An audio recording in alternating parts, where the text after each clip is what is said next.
color of the two. Look at the art hanging behind you. Art all over the place. Yeah. What is it, permanent or I wonder? No, they were saying that it's every 2 years there's a summer. Oh, is this in conjunction with the Biennale? Yeah. So the sculptures are here from June to October.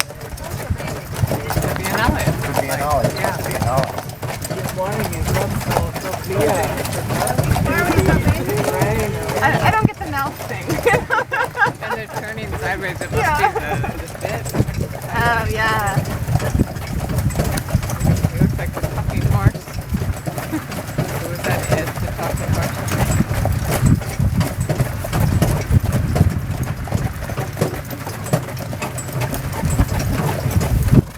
Two.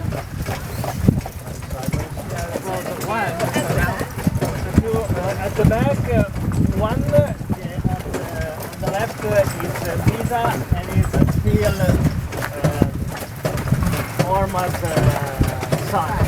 Yeah? And the other is a assembly.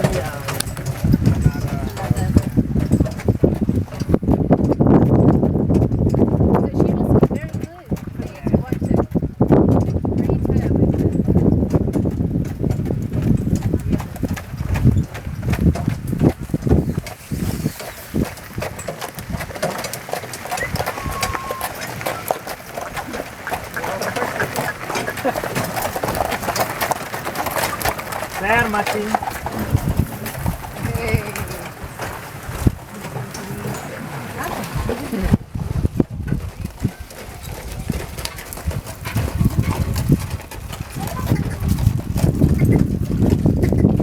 So, ladies and gentlemen, welcome to Racconigi's Royal Castle Park.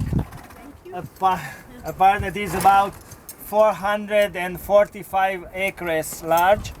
And in 2010 win the trophy of Italy's most beautiful park of the year. Wow. So let us introduce you to the amazing Racconigi's Royal Castle Park. Now we are really inside first part of romantic or like we say about 19th century's garden, English garden.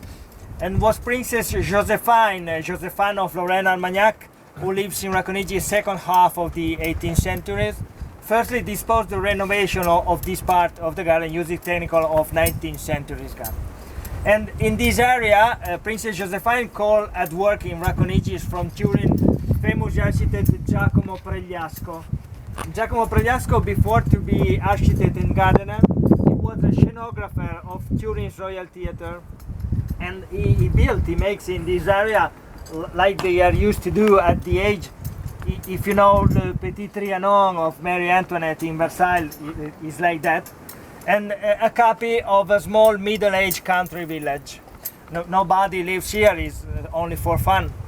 But unfortunately, because he was a scenographer, he makes most part of those little farm, this little fabric, using theater material, so wood, silk and paper. And it means that most part of those don't resist to weather and time seems today. The only two that was built by cement and brick of Pregliasco village are those, and of course it was the church of the village, and this was that was the pub, the tavern. So two most important places of the village. Then in 19th century, Carlo Alberto employed the needle neo-Gothic chapel for the pheasant, so still today is named the Faisaneer. And that was completely renowned and decorated like that, a trompe-l'oeil style, like a stone house, and called the Russian dacha, so like a small farm of Russian's country, in occasion and honor of the visit of the Tsar Nicola II. Nicola II, last Russian Tsar, in 1909 was 10 days here in Racconigi. So we played the visit. You will see on our left the landing stage. From the landing stage with gondolas, the royal family at the edge make a little tour on boats just to the big lake. The big lake we will see on the other side. Magari al fondo, sì.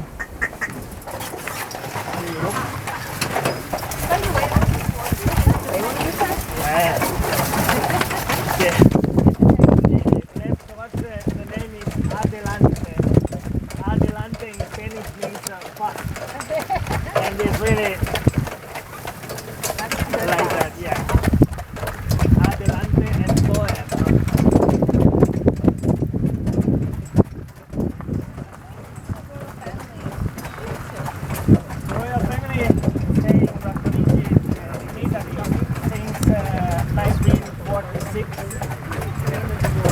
And then the end of the war, yeah.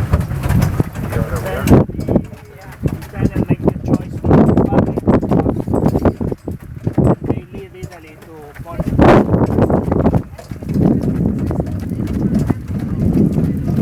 It's only from 2010 the names of the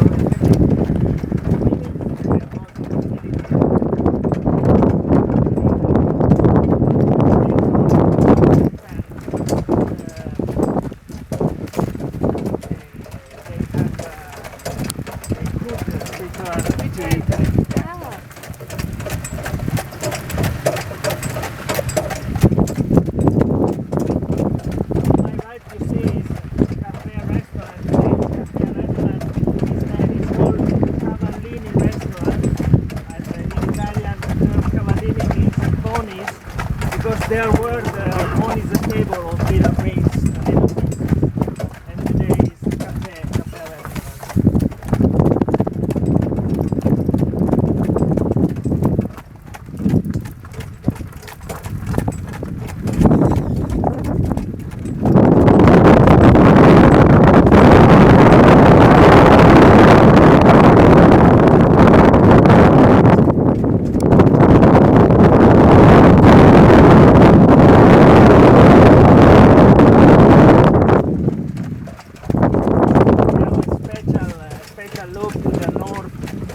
Side of the castle that is really the principal side, the most important, because at the age the royal family coming from Turin, they arrive from the north, they have a private entrance to the park by a gate that is on the other side, and then they play the about last 3 kilometers inside.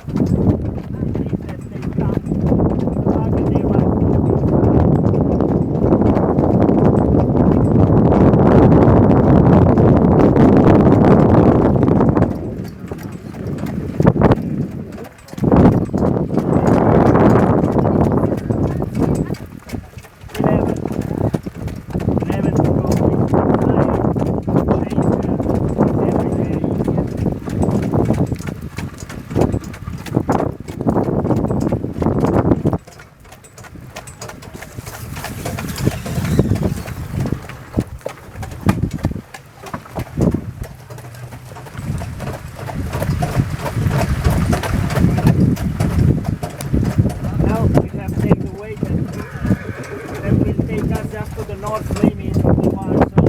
from the other side to the castle and to the Margheria. The Margheria was built by Carlo Alberto in 1834, and we could say that Carlo Alberto, between all Savoy's members, is the one who loves more than the other Racconigi.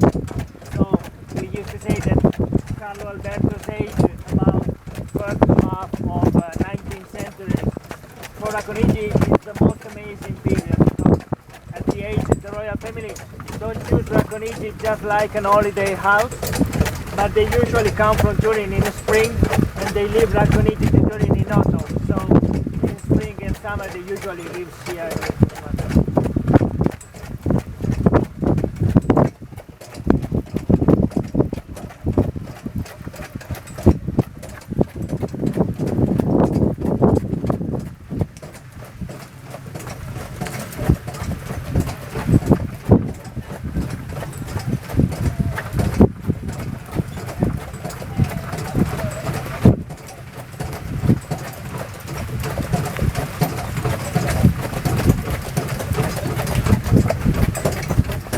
There's a modern art exposition, a lot of modern sculpture. Sorry.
tower. For a long time, there was a very important place in the Lake Tower because just when they used, I like to say that they were the ancient airmail courier, or better we could say the ancient SMS. It was the postigian's house. They send a small message with pigeons. Yes, that's amazing.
Now, looking on the back, you could see one of the most beautiful prospective views. The castle comes in the water like in a mirror. Today it's not so clear, but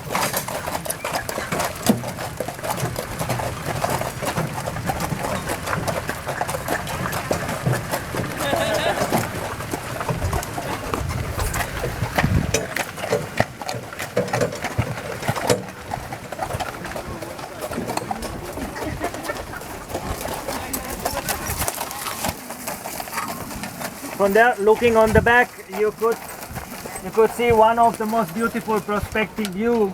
Famous architect Xavier Curtin designed 3 different prospective canals, and they call it telescope.